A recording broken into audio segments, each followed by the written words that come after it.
Hello, everybody, and happy day. It's Super Bowl Sunday. It is. Yeah, so Super Bowl Sunday, I don't know, I'm not even going to get into the Super Bowl yet. So, of course, I'm Kate Dillon from Crate Insider and a few other things, and I'm here with Steve Hendren from Hendren Racing Engines. And a few other things. So, let's kick it off. I have a drink to pour here, so why don't we start off with what we're drinking today? I'm just drinking some Ultras. Ultra. Yeah, you're never going to have a natural light on this show again, are you? No, I will. Oh, okay. Yeah, absolutely. Okay. I still dig natural light. So. Well, I'm gunning for a sponsorship from Bud Light since I'm drinking my Bud Light Chelada in a Bud Light glass. Mm-hmm. There you go. Bud Light isn't a sponsor of our show, No. but we'd love for that to be the case. Yeah. You're welcome, Bud Light.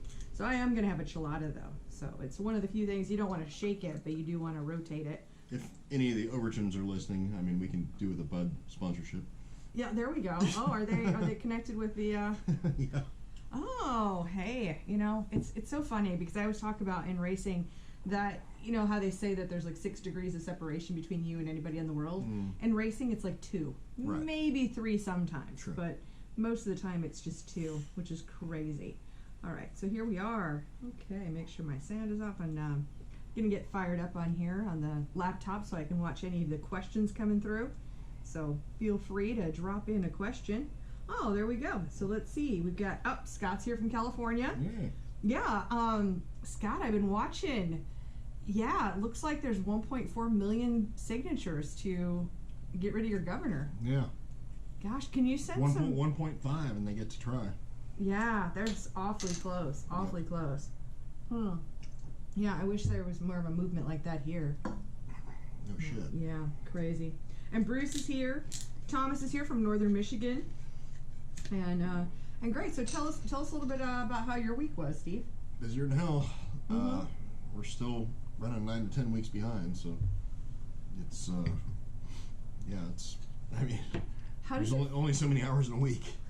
How does it feel to be popular? Are you happy to be popular? I mean, I'm not going to complain about it, but I'm going to have people complaining to me here before long because we're running a little more behind than what we have probably quoted a few people because, like, when you get 10 people saying they're going to send you money, you plan on really 2 of them sending you money, but when all 10 do, then you're kind of like screwed. So on the e-commerce side, we call that conversion rate. Yeah.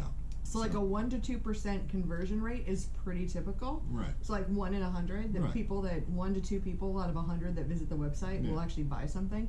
So yeah, you've got like a 100%. Yeah. When you get that crazy conversion rate, it's pretty wild. So let's see. Oh gosh, we got questions already here. Let's see. 602 and 180 headers. Any benefit? 180 degree headers? Gosh, that's like a total 70s, early 80s, mid 80s technology, and it actually works, to be honest with you.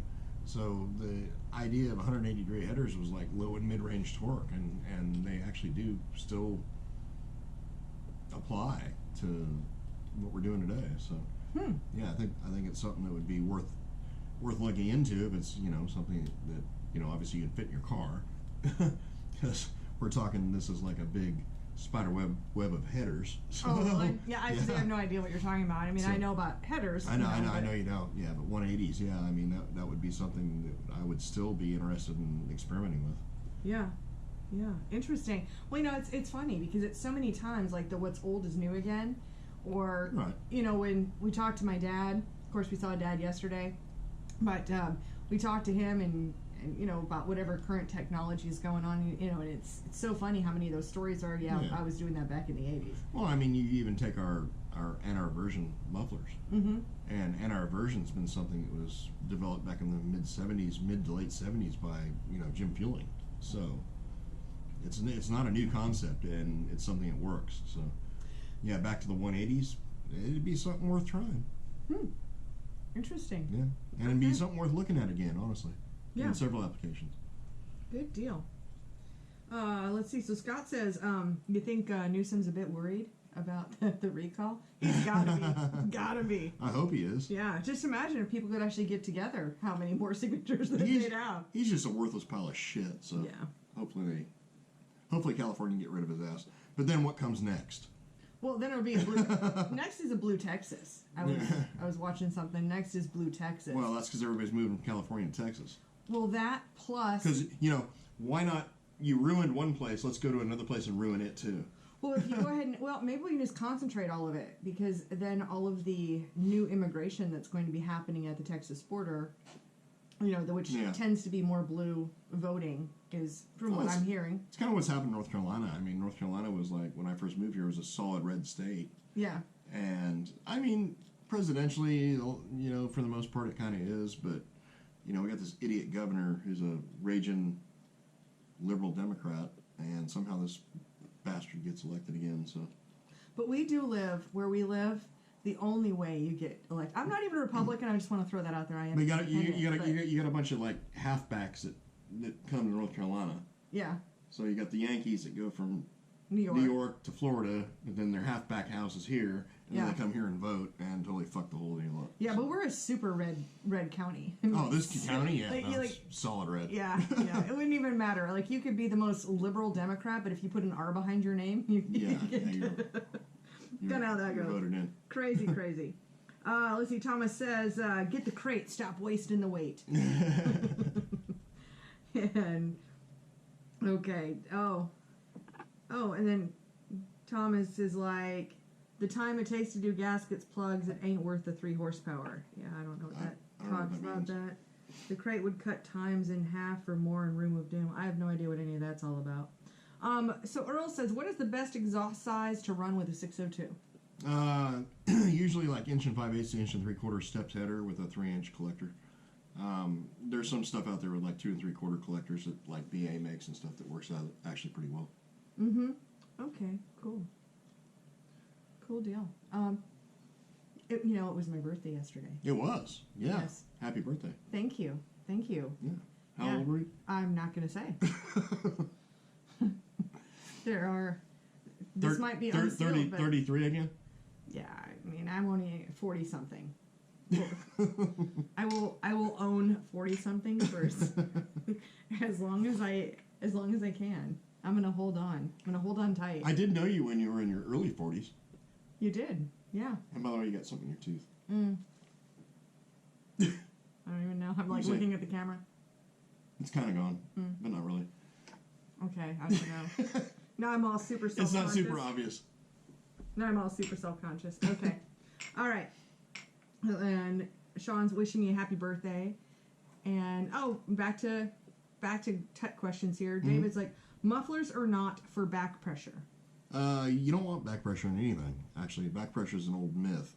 And normally if back pressure increases any kind of power gain, you got the completely wrong cam in your engine. Yeah, there we go.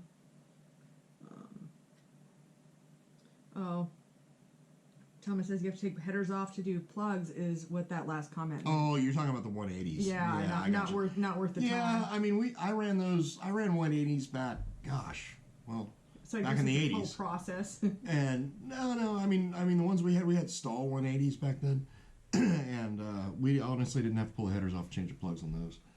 Now it was like pretty tight, so I mean you got a bunch of monkeying around to do, but yeah, now I get where you're coming from. Yeah. So I have, everybody's been asking me what I want for my birthday. So what I decided, because last week, if you were on the show last week, I was like, do not get me things. I don't want any more things in my life. No more things. Right. But I thought of what I wanted. What? I want people to subscribe to my YouTube channel. Oh, do that. Yeah. So I'm going to drop a link into my YouTube channel and check it out. I mean, maybe it's stuff that you're interested in. Maybe it's not. I don't know. It's just Kate being It's Kate. A birthday gift. It is a totally birthday gift. Do you know that, I woke up yesterday and I had 499 subscribers. Today, I had, 504. Nice. So, yeah. I finally got over 500 subscribers. And I guess it's kind of a message. It's super easy to start stuff.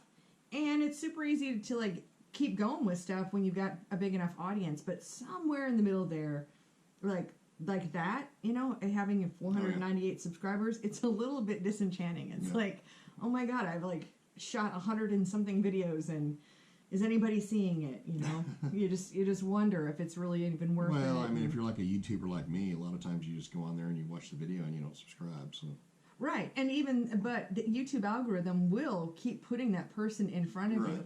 Do you know what I've been watching lately? I watch the most random things sometimes, because I usually watch YouTube at night, and look at that, I already got a new subscriber, so yay. John. So John, thank you for being a subscriber. But I've been watching where this guy has like a sawmill. I don't know, it kind of looks like the back of a logging truck, and like the saw comes across it, and you're just watching it go, and then it pushes the slab out, and then seeing what the inside of a tree looks like. We'll sit there for like 14 minutes and watch these. I watched the guy in the lathe.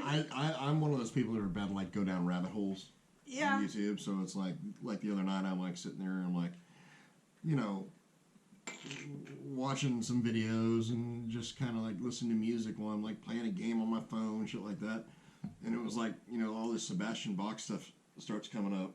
So what do? I go down the Sebastian Bach rabbit hole on YouTube. Yeah. Oh my God, it was like 3 hours of me watching videos of that dude. He's like cool as shit. Well, you know, it also popped up in my feed, Professor of Rock, and this guy is super interesting because I think I started on watching like Anne from Heart. Yeah. And Ann Wilson. Yeah, Ann Wilson, and he was interviewing her about maybe how they got started, and then like this morning I was watching one on Prince's first like #1 song when Doves Cry, and like just the story behind the music. He just did one on Whitesnake that was really interesting. Interesting. Yeah, because they were pretty much like bankrupt and having issues with the studio and all kinds of things. Then Tawny Katane came along. Well, you know what happened? What happened was that the model who was supposed to be in it, and I think it was supposed to be Claudia Schiffer, you know, who was like major supermodel of the time, and then the producer calls up David Coverdale and is like, hey, you know, emergency, you need to stop by, we need to talk about this. And he had just started dating Tawny Katane. Yeah. So he comes over, David was picking up Tawny for a date. They go by the producer's house. He opens the door. He's like, "That's the Whitesnake woman right there. That's the Whitesnake woman." We all like. You wanted to be with Tawny Katane, and everybody like me. We all wanted to be Tawny Katane. I mean, just her slithering down the hood of that car. The cartwheel, and I totally wanted to be her. Absolutely. I mean, way even more than like the cherry pie girl. You know, the Warren girl. You know, she's my cherry pie. Wow. And in case you're wondering how old I am, I've completely dated myself with every bit of that. Right. So it was pretty funny. Alrighty. And Thomas, you must be new here. We go live generally every Sunday. He says, thanks for going live.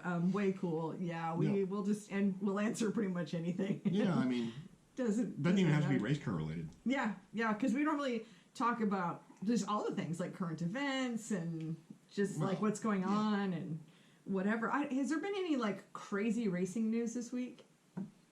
Not that I've seen, no. No other like feuds or drama. Gosh, man. It's been kind of a quiet week since Lucas Oil took the week off essentially. So. That'll probably do it. Yeah, it was pretty funny. We were at lunch yesterday, and so when you get like me and Steve and my dad and my brother, and it's like all racing talk is pretty much what it is. Pretty much. Actually, it's Brandon. It's all the insider racing talk. Oh, it totally is. And I think Brandon Marshall came up from Fayetteville and joined us, and that was pretty cool to have a racer come up, and I'm sure he was just mesmerized. Like, you know, I don't know, maybe their Thanksgiving dinner is like that too, but this is just normal for us. Well, like once you get your dad on telling stories and shit, it's pretty cool. My God, I love it so much. Oh, Brian says, howdy from snowy New York. Ooh. Okay, so Brian, I have to share with you, it snowed here. Yeah, like 5 inches last night. Yeah. And which is huge for here. You know, it's a big deal. I mean, I'm glad I didn't go to the grocery store or anything because, you know, I'm a prepper. So but the nice part about North Carolina today, it's gone. It's all gone. It's gone. Woke up to winter wonderland. It's gone, and you can like walk outside with a t-shirt on. Yeah. But it gets so sketchy this time of day, so we don't know if it's going to go ahead and drop 20 degrees. I actually kind of thought about doing it outside. I could tell that's where you were going with the. Hey, Kate, it's really nice outside. It's actually pretty nice. It's like, chairs get cold and then the wind comes through and it's, it's a little sketchy. So, Robert, let me see here. Jeff says, hey, Steve, have you done any more testing with the E85 plugs distributor that you were working on last summer? We haven't. I mean, we've done a lot of on-track stuff with it, and with my kid and all that. It's something we're going to be, because we've got more ideas. So until I actually get it ironed out to where this is what I want and this is how I want it, it's nothing I'm going to essentially release to the public. Because obviously I don't want to release something that's going to, potentially screw your shit up. So it's got to be 100% dead nuts on before I'm comfortable, basically sharing the information with everybody. And which is why, it's one of the reasons why we have our own house car, and it's one of the reasons why I call my kid a crash test dummy. So that's essentially what he's doing, is crash test dummying all this for us. What's that? Well, I had to go get a straw because they look ridiculous when I'm drinking I got out of a a full bottle. one. Well, I didn't know that. But yeah, it's going to be something. Kate calls me a premature promoter a lot, which is actually pretty true. So I probably mention shit sometimes before I should, just because I'm excited about it. There's just new technology, new things that we're discovering, and ways of doing things that we didn't think about before. And so that's kind of one of those things, and it's once I get it ironed out to where we're 100% confident that, hey, I can sell this product to somebody and they're not going to have a problem, it's basically plug and play, then we'll talk more about it and release it. Well, speaking of that, there's been an ongoing question about the wiring for a fast distributor with the box and everything. Yeah. Anyway, I called Comp, and I have wiring harnesses on the way, and I'll get those up on the website. Very good. Yeah, yeah. But it's only like $20 or something. I don't know what the fuck happened. I don't know either. It could be some glitch or whatever. But I have to say, Comp cams, in what we've seen before, a lot of times when a company gets taken over by another company, it goes sideways, and it's a bad deal. But I've already seen. Yeah. Yeah, but I've already seen with Comp, because we were a crane ignition dealer already, and so then it grandfathered us into being, when Fast bought Crane, which of course is owned by Comp. So Comp basically bought Crane Ignition. It actually was really smooth, and it really allowed us even more opportunities. There's a couple more I'm a little bit disappointed with. Yeah, there are. Yeah, but I'm saying Comp does a really good job. No, I mean those guys. I don't have really a problem have. with them. I'm just saying there's. And like with Edelbrock, because I messaged you the other day, and I was like, we didn't think we were going to be able to get Edelbrock water pumps for like a long time. Turns out we can, so I got a pile of those coming on the way. Little disappointed with some of the oil takeovers. Oh yeah. Well, but it's actually fortuitous, because in case you haven't seen, I have a brand new oil that's absolutely fantastic. Yep. It's Daytona 1, and if you've been watching Crate Insider for any length of time, I'm not here just to, we're just here hanging out today, but the truth is, like, Daytona 1, if I need something, I call Buck, and Buck absolutely will always answer my questions. If I want to do some kind of a special promotion or whatever, he's completely on board. He was the first one to step up and be the title sponsor for the Cars Race Show. One of the impressive things with him is he always asks us, hey, what do we need in the industry? Yeah.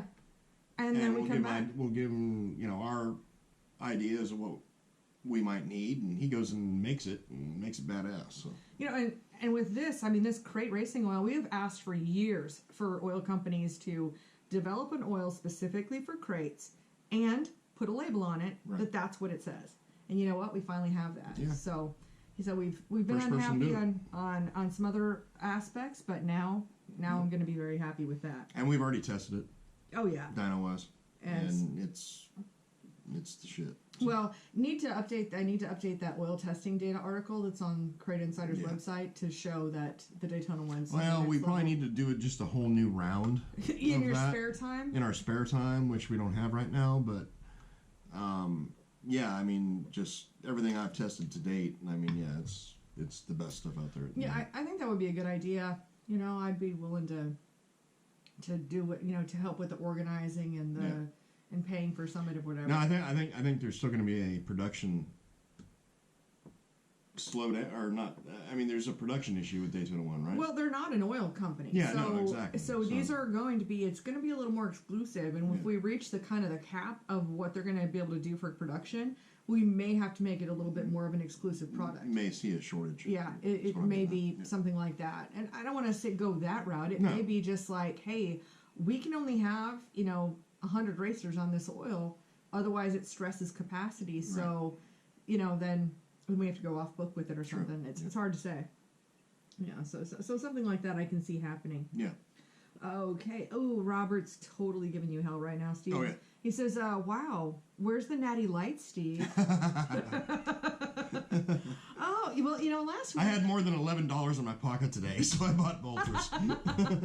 Well, last week, you just went next level because you had your scotch and your beer. Yeah, I went scotch last week. Yeah. You didn't have a bourbon, though. No. I mean, we could have gone... like full-on Ted Nugent, right? To George Thorogood. George Thorogood. I don't even know where that came from. I feel I'm merely embarrassed right now. Yeah, there's bourbon over here. There's scotch. There's beer. There's vodka, tequila. Trust me, I see it. You know what I was really sad about? I don't have Kahlua. The hell? I know. I had a mudslide at lunch yesterday, and I'm like, man, I don't have Kahlua at home. How is that possible? How is that possible? Anyway, all right. Ooh, Gary says drama will start next week with NASCAR. True dat. You know what? I don't even watch that shit anymore. I don't either. It's just so stupid, honestly. I honestly haven't watched. I stopped watching NASCAR when they changed the point system and did this whole playoff bullshit. I love to tell the story about... Fuck NASCAR. Well, you know what? Actually, I have a life lesson here to share. I can already tell your eyes just glazed over, but we're just going to roll with it anyway. So, I hadn't watched NASCAR in like 10 years. The very first race that I watched after this big hiatus was the Daytona 500 when they introduced the Car of Tomorrow. Yeah. And so my number one thing, I had two takeaways from watching that race. Number one, if the Car of Tomorrow can be foiled by a piece of paper on the grill... Hot dog wrapper? Probably not a car that I'm going to want tomorrow. Right. I mean, I'm going to go ahead and stick with what I got. But number two, when I was watching this race, I was like, when in the hell did racing become a team sport? And, and when I look at this as a life lesson, when I look at like the battlefield of what we deal with in, grassroots racing, if you've got 24 cars in the track, you generally have 24 different teams that are out there battling. Yeah. Battling. I mean, it doesn't matter that they're running the same, maybe they're Rocket guys or Longhorn guys or whatever, but when you're on the track, it doesn't matter. It is every man for himself. Formula One That's a whole different... It made it a team sport. And then it just kind of slowly trickled down to IndyCar and then down to NASCAR. I know, but with NASCAR, what are there, like 5 teams? I mean, at least with Formula One, it seems far more organized and it's more controlled. And honestly, that's the best racing I watch now. Oh my god, I love it. I don't watch NASCAR. I watch every F1 thing that comes on. I love the Netflix series with the Formula One stuff. Absolutely love that. But what I was going to say from that is, I'm also seeing that now. I mean, I'm not trying to make everything political, but except for everything is political. I mean, this is 2021 and it's the world that we live in. And so like it is what it is, right? Yeah. This is the time that we're found in. And I mean, I've been watching some of this squabbling that's going on in all of this. You know what? At the end of the day, in Americans, we're not two different teams. We're not Democrats and Republicans. I want to see, if there's 100 senators, I want to see 100 different ideas coming out of that. Yep. Rather than just who has like the most. It's not about who has the best idea. It's about who has the most power. And that takes me back to racing. Who has the most power and who's the least offensive on whatever the bad word of the week is. Whatever. And, whereas in racing, I don't want to just be cheering for just the richest one or the hottest guy or the one who can talk to the camera or whatever. I mean, it just throws talent out the window, and that's just coming all the way from the top and going all the way through. And I feel like I feel like with what we do in racing, the racing that we deal with, is that we are the most real and authentic that exists. And man, if we can get that out to the public a lot more, I feel like we could really draw people in. People are tired of there's not going to be two sides. Like, well, you're going to see more Dale Earnhardts at your local short track racing event, whether it be dirt or asphalt, than you're ever going to see on, like, ever again in NASCAR. I'll put it that way. Oh, 100%. Because most of them are a bunch of, like, I don't know. I don't even know if I want to get into my opinion in NASCAR, because I have, like, no good opinion in NASCAR. Because I've been there and done that and been involved with it and everything else, and to me it's the biggest joke on the face of the earth. Well, I don't think it's true to the beliefs and the values and what racing means to someone like you and I, and to so many of our viewers. I don't think it holds true to that, and it's unfortunate. But I think from this, though, I think it's also on us to get out there and promote ourselves so that we can serve that audience and that we can draw more fans to the sport. You know, somebody maybe they get introduced to NASCAR on TV. But then it's like, you know what? That's not attainable to me. It's not like I can go to a Daytona. I live in, I live in North Dakota. I can't just like go to Daytona. Right. But man, if I could go to there's racing here locally. Maybe I'll check it out. And I think if we could let the people know that it exists, that we exist. It's just sad when you go to so many communities and you stop at a local gas station to say, hey, where's the racetrack? And we're like, there's a racetrack around here? Yeah. That's sad. Yeah. All right, Vicky says, I like watching y'all so that I understand shop talk when I'm at the racetrack or around the guys in the racetrack or at the garage. That's awesome. Love it. Alan says hello. Pardon the language, by the way. Oh, this is our show. This is how we roll. Pat says we can't get dart heads right now. That doesn't surprise me. Oh. I mean, it's not an issue that I have because I just deal with the crate stuff. Brian says, I almost thought that was a White Claw that Steve was drinking. If you see me with a fucking White Claw, you're going to see me with a dick in my ass at the same time. I'll put it that way. Oh my God. There is no way in hell I'm ever getting a damn White Claw. Wow. She's bought that shit before and she's like, here, try this. I'm like, oh, what in the freaking holy hell is that crap? Wow. Holy shit. Wow, you're about to get us banned on every single platform. It's a fact. It's not like I'm not being homophobic. It's just a fact. I mean, that's how it'll end up being. Oh, Cameron says, Crate Insider, the only thing on Super Bowl Sunday, great to watch. Well, thank you. Yeah, actually, I don't know if I told you, but then as the caption for this, I said, we'll be pre-gaming, chatting about current events and answering questions. Who do you want to win the Super Bowl, by the way? Well, I know, like, Tom Brady and the Buccaneers are playing. I don't even know who the other team is. Kansas City. Well, clearly, if I know the team that I know that's playing, that's who I want to win. All right. Well, I'm going for them because Brady moved from I agree. the Patriots to there, and he took them to the Super Bowl. Yeah. So I do want to see him win. Yeah, I mean, that's... Because honestly, I think he'll retire. If he wins, I think he might retire.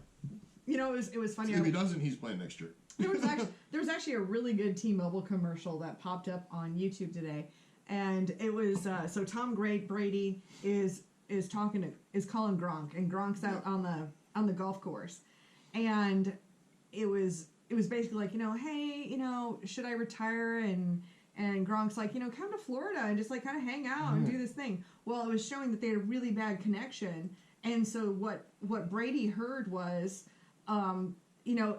yeah, don't give up. Come to Florida. Go for the win, and I'll join you. And so then it's like Brady announcing, hey, I'm going to come down to Florida, and Gronk's going to join me. And he's watching TV. Gronk is watching TV, going, "What? Am I going to retire from retiring?" The other reason I want the Bucks to win is because my dear good friend Jeff Smith. Yep. Mm-hmm. And I want him to be able to just rub it in his wife's face for like a whole year. Wow. Because they got she's a diehard Panthers fan. Mm-hmm. So of course they sucked balls this year. So I want to see this. I want to be a fly on the wall during the Super Bowl if the Bucks win. Yeah. Heather's gonna pay. Oh my God. Wow. All right. Jamie says, do you still like the Clots just as good as Daytona 1? I like the Clots, yes. Provided they don't change anything because they've been bought out. So we'll see what happens there. As far as between the Clots and the Daytona 1, the Daytona 1 performed better on my dyno. Kyler's like, it's just too corporate now. I'm sure he's talking about NASCAR. We would agree. Oh, yeah. Cameron says, Henderson, I think he means Hendron racing engines are awesome, and Kyle proved it this past weekend at East Bay Raceway. So Bronson win again? He ran third last night.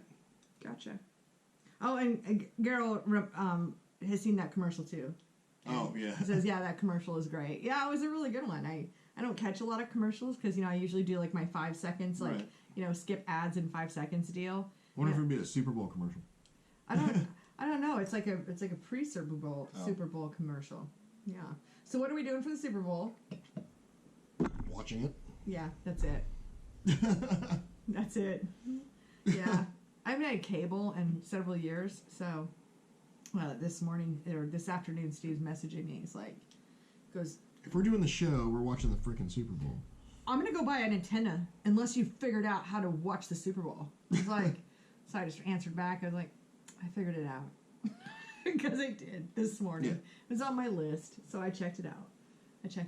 Hey, whatever questions you guys have, go ahead and drop them in. We love answering questions here, so feel free to drop them in.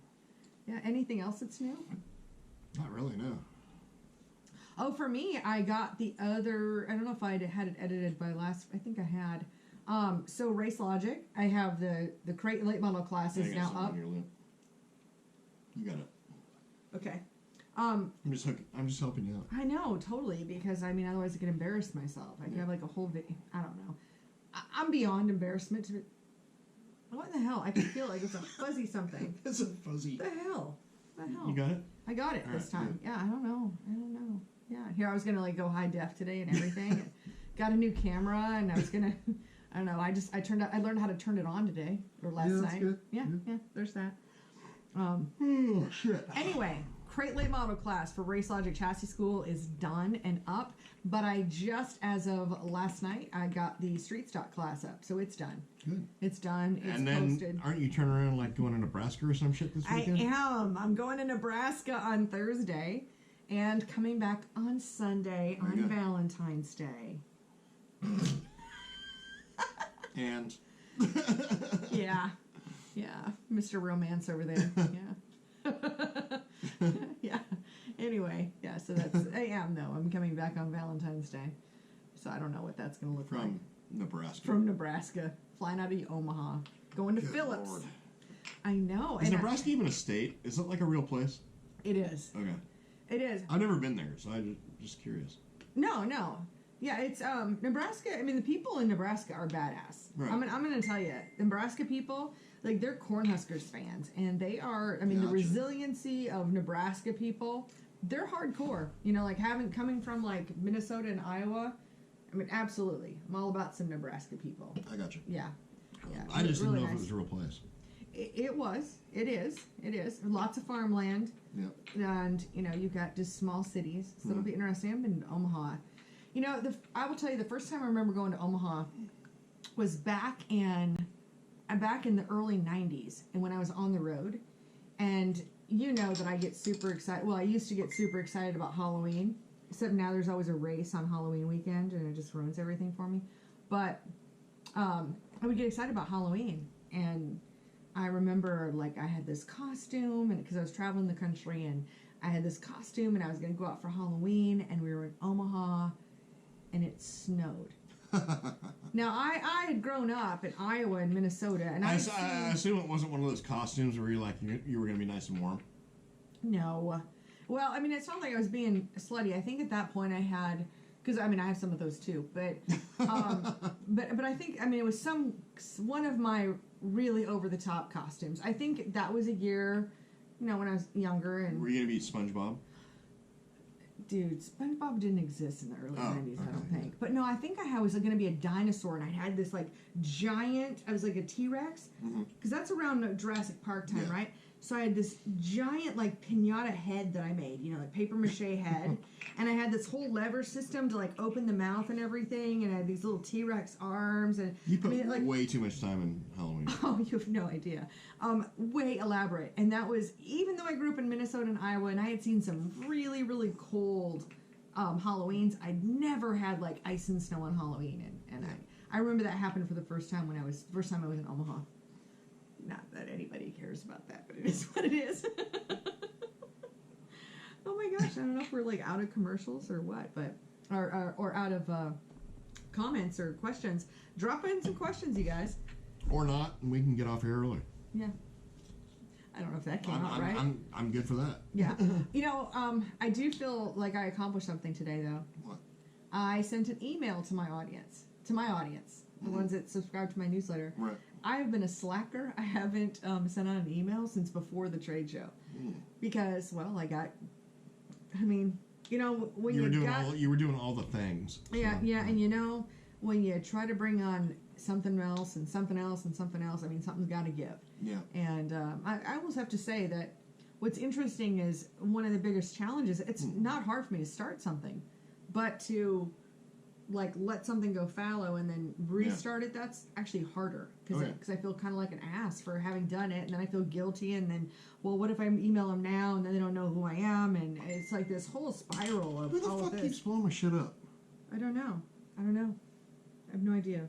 Jesus Christ. Well, you could put your phone on like mute. I'm about to put it on freaking off. Yeah, do not disturb or something. So, yeah, okay. Hey, we're gonna have some good food though tonight. You bought me a cool thing for my birthday. For your birthday, yeah. You got me the can cooker. Pretty excited about that. So I'm gonna try that out for the first time. That'll be kind of fun to try it. Cans. Yep. Well, yeah, in the can. Gary says first practice is next month at Ararat Thunder. I've raced at that place actually. What'd you think of it? Or do I want to ask? No, I mean, it's a short little shithole, and I actually had a lot of fun there. So I think the first time I ever raced there, I think I ran second.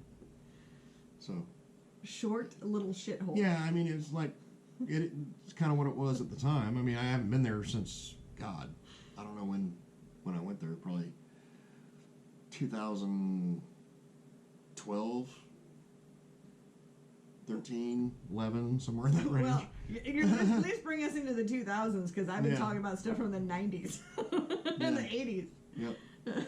No, I mean, I like the place. I mean, there's a lot of places I call it shithole, but I mean, no, it was just a short little shithole. I mean, you're basically turning the entire time you're there, but no, I had a good time there.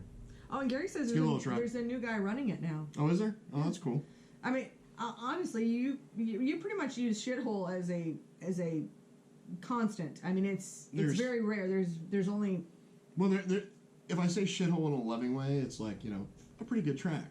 If I say this place is a effing shithole, then it's a total shithole. Oh. And I would not classify Ararat as that. Okay. Well, good. So, I mean, I don't even know what's like offensive anymore. I mean, I think everything is. So I don't know. Are we gonna cancel you now? I just say what I say. So. All right, like it, love it, leave it, whatever. Oh goodness! Steve says, "Have you dyno'd multi-fire spark plug wires? Supposed to be 15 ohms or less." All right. I mean, I'm just gonna clue you in, Steve. Like, this is not the first. This is not our first rodeo with these, right? No. Yeah, no.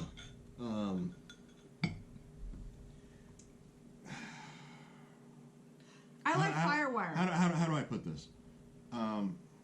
Compared to what? Would be one question. I've seen advertisements from some spark plug wire manufacturers and even some engine builders who, I don't know if they were paid to say it was true or not, but where they're like, oh yeah, put our spark plug wires on and you gain 20 horsepower. Bullshit. Doesn't work. That's not how shit works. Mm-hmm. And it's 100% false advertising. It's 100% not true. Any engine builder that says that spark plug wires make 20 horsepower is a lying piece of shit. So anything anybody says spark plug wire wise, take that with a grain of salt. What I can tell you is that I've dyno'd everything from the cheapest piece of shit wire that you go to Advanced Auto Parts and get to the high dollar stuff like she sells, the fire wires, to those pieces of crap that you just mentioned. And honestly, like on a dyno, the power difference is not measurable. Now, what I can tell you is, from experience, is the higher end wires, the higher dollar wires, last about 2 to 3 times longer than the cheap shit you buy at Advanced Auto Parts. And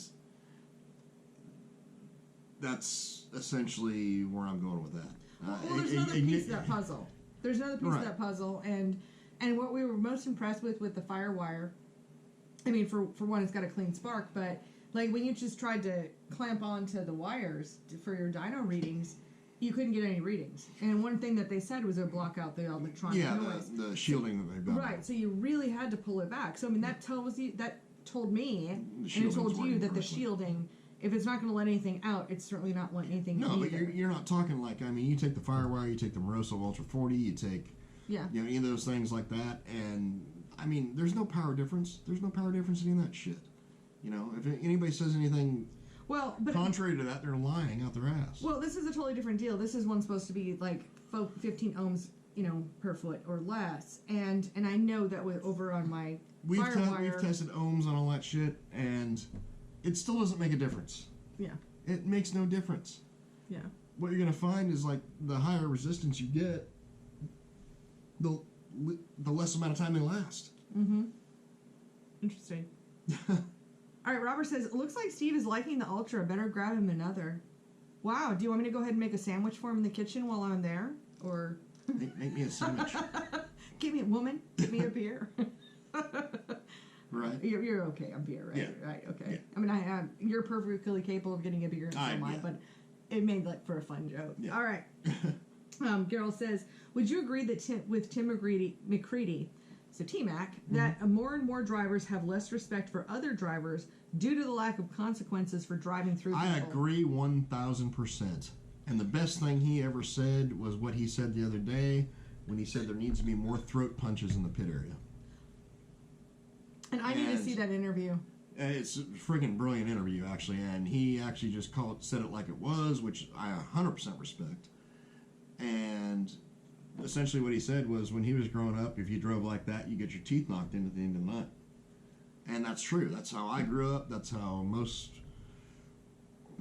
I don't know, a lot of people grew up. And nowadays you got a bunch of young punks driving over people and driving with their head up their ass. And unfortunately, you can't knock their friggin' head off or you're going to jail now. Well, but I think we do need to push back. And there's a reason why there's a black flag in the whole accoutrement of flags that I think we need to start using it. Well, I think a lot of series want to see some controversy because, they've got to the point of being in NASCAR where it gets kind of boring. So, but then they won't let you fight the guy. Right. They won't let you wear his head out on the front straightaway. Well, and you can't say any bad words about him either, because then you'll get in trouble either. No, you're in trouble. So I don't know really where you're getting any controversy. Of course, I'd like to see a battle on the track. What we've seen is a pussification of racing. Yeah, I kind of. And I would like to see that go the other way. Yeah. So you know what? And part of the problem, honestly, in my opinion, is you get to these higher levels of racing, and you've got 12 and 14 or 15 or 16-year-old kids out here racing over their heads that don't know how to frickin' drive. All they know is to mash the loud pedal and turn. Maybe. Sometimes they turn. And you can't kick their ass when they get out of the damn race car. Yeah. So I don't think that anybody belongs in a frickin' dirt late model until they're at least minimum 16 years old. And it should honestly probably be 18 now.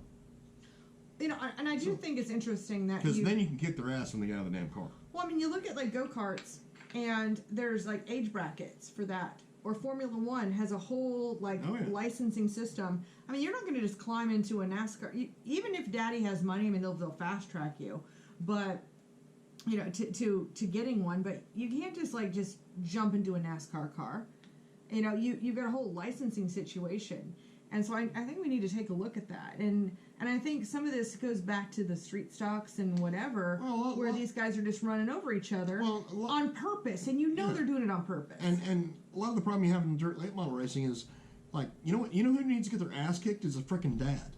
The dad needs to get his ass kicked for putting his stupid ass kid in the car and letting him wreck half the goddamn field. So, somebody needs to start wearing dad's head out.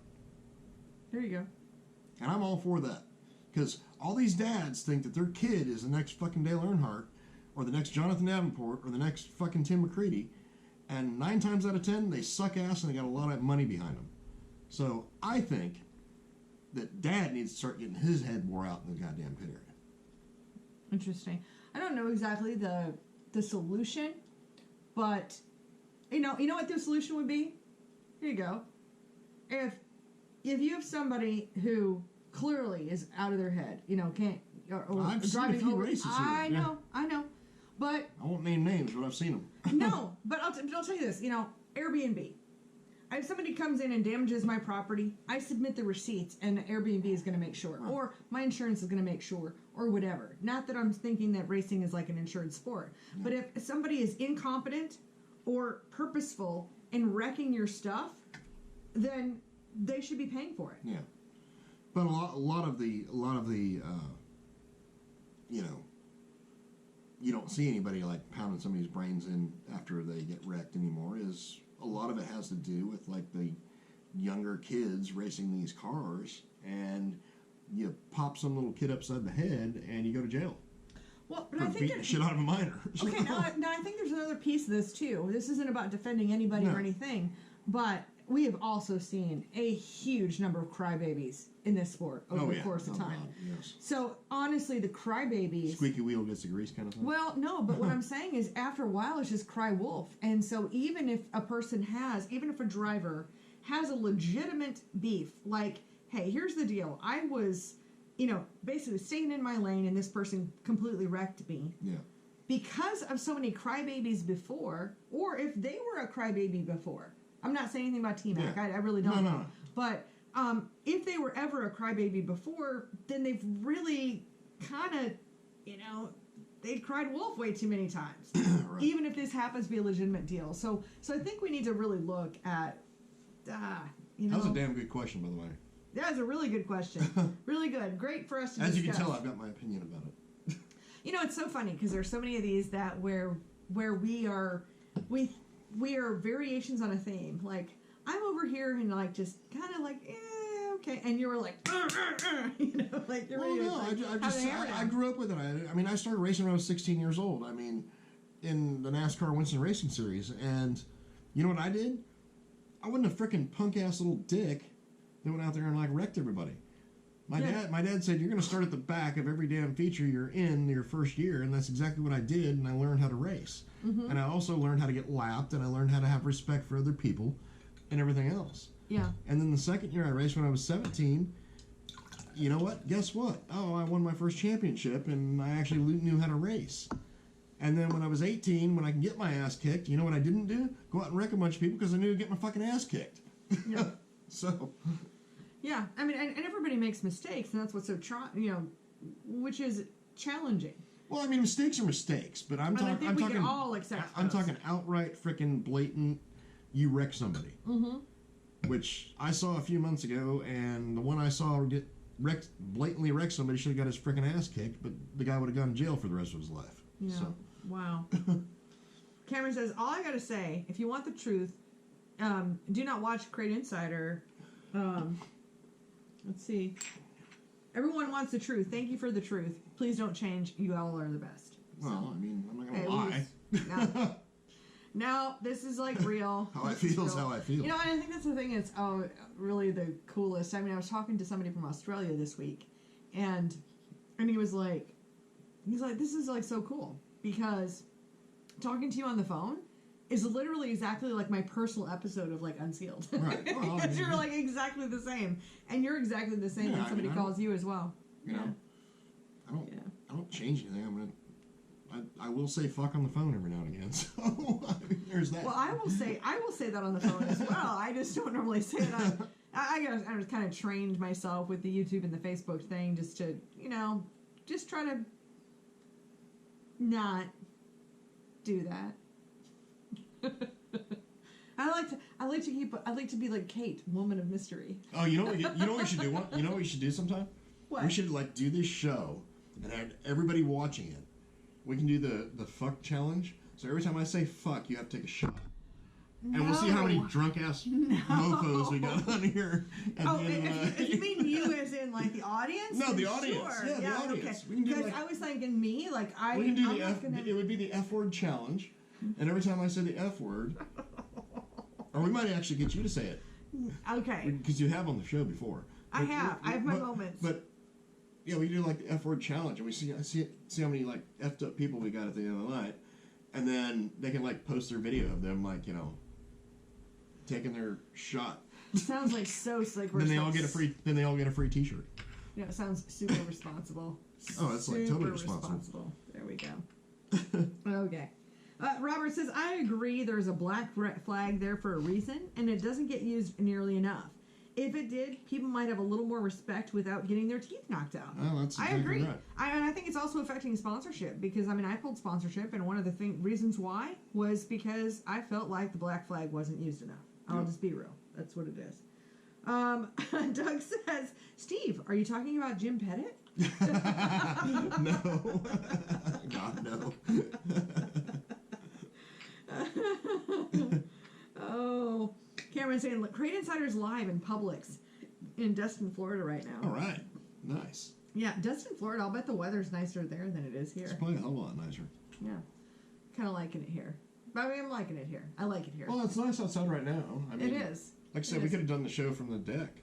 We could have, maybe. I don't know. Could have been cold. It's hard to say. I don't know. It's a little on the sketchy side. I'm about to go have a cigarette, so I'll find out. Well, no, let's go ahead and wrap up the show then, because it's time for me to get another drink. It's 5:23. We got to get our food getting going for pre-gaming. Of course, Super Bowl festivities are starting at 6. It's 5:30 here, so yeah. And we don't have any more questions. Well, good. Yeah, so we'll just kind of wrap it up. Gotcha. Do you have any final thoughts or any inspiration for people's weeks going forward? Go forth and prosper. Go forth and prosper. I feel like that's like a Spock thing or something. Are you there you go. You're doing the Spock sign. I just want to thank you all for being here. Thank you for being part of the show. My birthday wish, of course, is to meet me over on YouTube and subscribe to my personal channel, my Kate Gillen channel. Click the button. Yeah, subscribe to my YouTube channel. And then also, if you want to hear the replay, or if you just want to listen in your vehicle, you can check out RacingInsidersPodcast.com, and we have all of our episodes over there on the website or on Apple iTunes. Leave us a review. Give us a 5-star review. That would help out a bunch. And that would be great. So I want to thank you all for being here. Thank you for being part of the show. And we will see you next week on Unsealed. Are we? What time do you get back? Yeah, I'm flying out at ODAG 30, and I'll be back in time for the show. Oh, wait? Okay. Yep, I sure am. So, yep. Thank you so much for being here. See you guys soon. Bye. Later.